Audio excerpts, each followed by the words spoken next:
Day one of building a brand. For those that don't know, this is my second video on YouTube. I'm basically building my dream brand as like a life project, as an art project, and I'm using this book to help me build a brand in 30 days by a guy called Simon Middleton. There he is on the back, looking very suave. But yeah, found this in a charity shop for like £2. And I just thought, let's just document me going through it and see if I can actually build a brand that's, going to be something. Starting 2026. So yeah, day one in the book, what your brand is and what your brand isn't. So yeah, I've sort of read it. I've made a few notes on my laptop, sort of summarising it. I have invested in a sketchbook. Here we go. I've invested in like a little sketchbook. I don't see many people or anyone do when they're building a brand or a business. I just think it's so nice to have a physical book where you can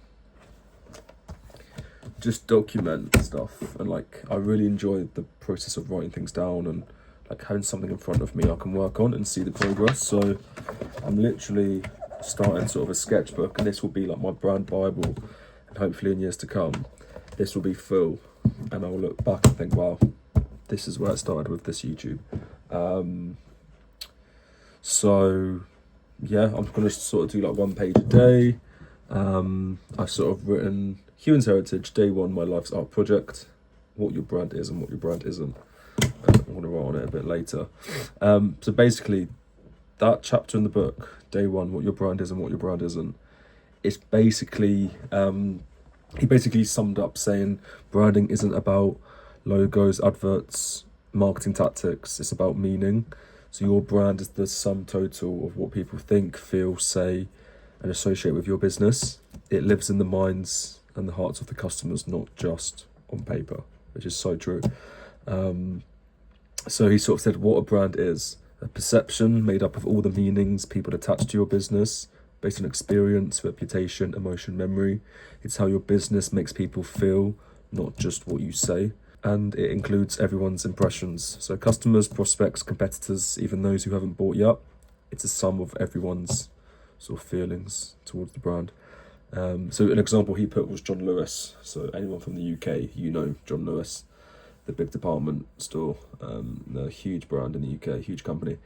And when you hear John Lewis, what do you think of? You think of quality, service, and value. But that's not because of the ads they put out, but that's because of the meanings that they've built up over time in people's minds, which is so true. And then he said what a brand isn't. So it isn't just your logo, slogan, font colours, or advertising. It isn't a subset of marketing or mysterious big business only skills. So that's what it isn't. And many people mistakenly think branding is about just your visual identity or marketing buzzwords, but he stresses that this is too narrow of a view, which is, yeah, again, I agree with. So that's basically summed up what he said. And I think he sort of said that this sort of first chapter is designed to shift your mindset from thinking of brand as creative packaging, but to seeing brand as a strategic foundation that shapes every decision and interaction your business has with the world. So before you start defining vision, values, or strategy in later days, you need a clear, realistic picture of how people actually perceive your brand today, not just how you wish they did. So I was like, okay, cool.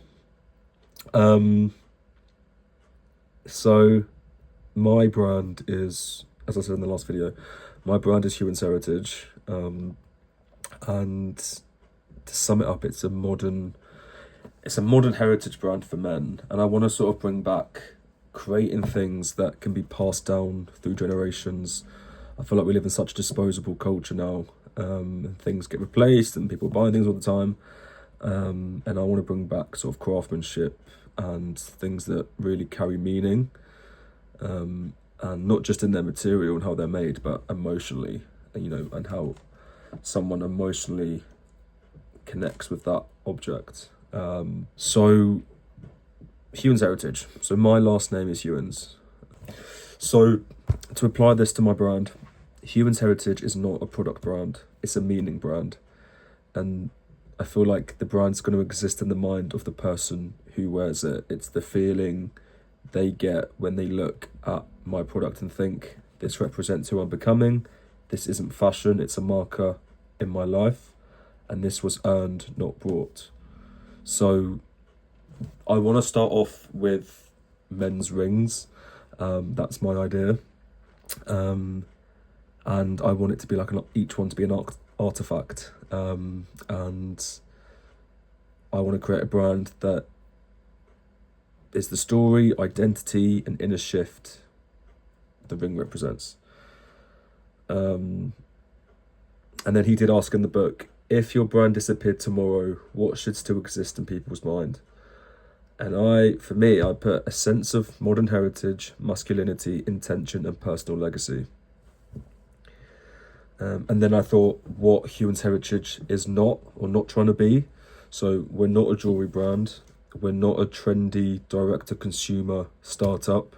We're not just a logo or an Instagram aesthetic. We're not affordable rings for men. We're not another product from China with a story slapped on. So I think the moment Hewins heritage becomes about just selling rings, it loses its power. And instead, Hewins heritage is about making moments. And the ring is just the physical proof. That's the aspect I'm coming from. What is my brand's early brand truth? So a working truth would be something like Hewins heritage creates modern heritage objects for men who want their life to mean something. I might change that as time goes on, but that's like the starting one. And sort of the mantra that I'm gonna have is, I'm not building a brand, I'm building meaning, and the brand will follow. And another one could be, Hewins heritage lives in people, not products, right? So that's sort of the brand, sort of a bit chaotically,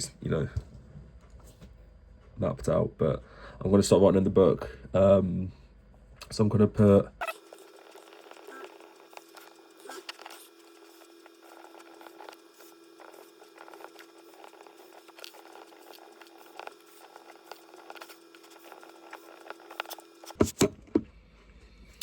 I'll put a picture of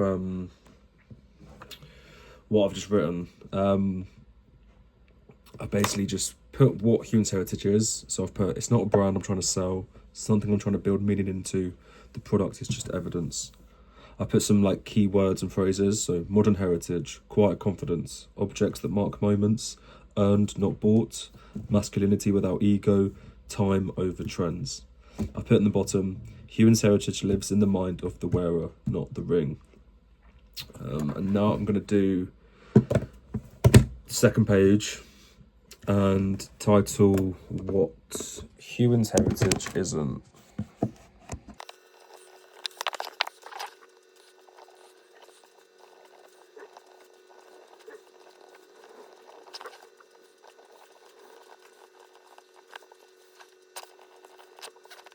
What Hewins heritage isn't, but I've written the list, I'm gonna cross it out right now because it isn't those things, eh?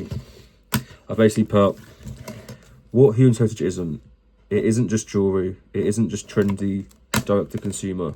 It isn't about money. It isn't for everyone. It isn't low luxury. It isn't mass appeal. If everyone likes it, it's wrong. Limitation is power.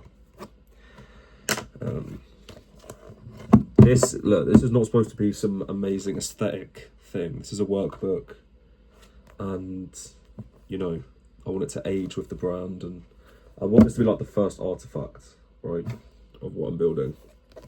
I love it. I love doing this, man. It's just fun. It's fun to create. You can't even see my fucking face. It's fun to create a brand. I'm gonna write nothing. I'm gonna put rule. Nothing goes into this book unless it makes Hewins' heritage more intentional. That's the rule, right? Nothing goes into this book unless it makes Hewins' heritage feel more intentional. And yeah, you know, this is never going to be neat. This is never going to be, this is just my brain and how I feel. I just want to document the whole process, basically. So yeah, that was day one of building the brand. So I feel like to end, I basically just learned what the brand is and what the brand isn't. And that's such a key point when building any business. You need to know what you are and what you're not, and what you're trying to be and what you're not trying to be. And yeah, limitation is power. That's the key thing. But yeah, stay tuned for day 2.